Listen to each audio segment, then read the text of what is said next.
మీ పలుకుబడిని ఉపయోగించి మొన్న బడ్జెట్లో పైసలు తెచ్చుకున్నారు కదా, ఆంధ్రప్రదేశ్కు మీరు బడ్జెట్లో డబ్బులు తెచ్చుకున్నారు. I appreciate. ఏ ముఖ్యమంత్రి అయినా పని చేయాలి. చంద్రబాబు నాయుడు గారు చేసినారు, దాన్ని నేను తప్పుపట్టనది, ఎవరైనా చేయాల్సిందే. మరి సమన్యాయం, రెండు తెలుగు రాష్ట్రాల మీద మీకు ప్రేమ ఉంటే తెలంగాణకు బడ్జెట్లో గుండు సున్నా ఎందుకు వచ్చింది? రేవంత్ రెడ్డికి చేతగాకపోయి ఇక్కడ గెలిచిన 8 ఎంపీలు అడగకపోయిరి.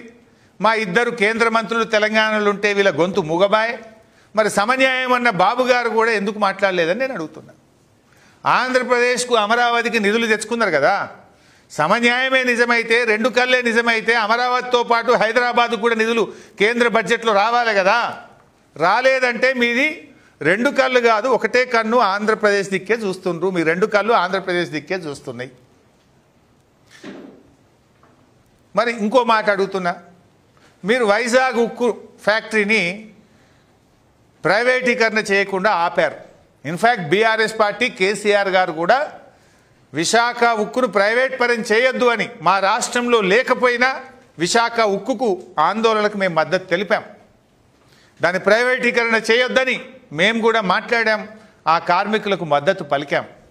సరే, మొన్న మీరు ఢిల్లీలో బీజేపీతో ఉన్న పలుకుబడిని ఉపయోగించుకొని విశాఖ ఉక్కును ప్రైవేట్ పరం చేయకుండా కేంద్రం నుంచి ప్రత్యేక ప్యాకేజీ తెచ్చుకున్నారు. సంతోషం, వి అప్రిషియేట్. అది ఏ ముఖ్యమంత్రి అయినా చేయాలి. మరి నీ 2 కళ్ళ సిద్ధాంతం కరెక్ట్ అయితే, సమన్యాయం కరెక్ట్ అయితే, మా ఆదిలాబాద్ సిమెంట్ ఫ్యాక్టరీని తుక్కు కింద అమ్ముతున్నారు కదా, మరి ఇది ఆపాలి కదా.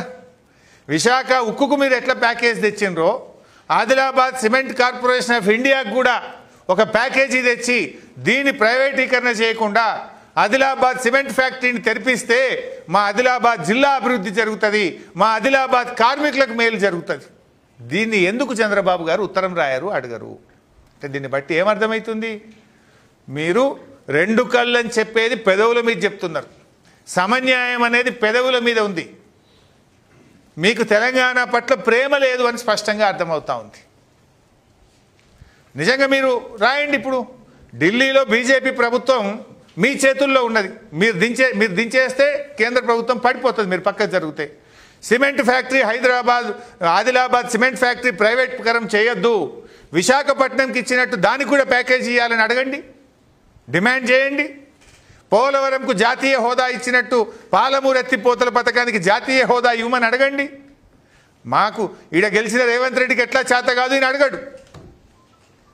ఇక్కడ ఉన్న 8 ఎంపీలు 8 + 8 = 0.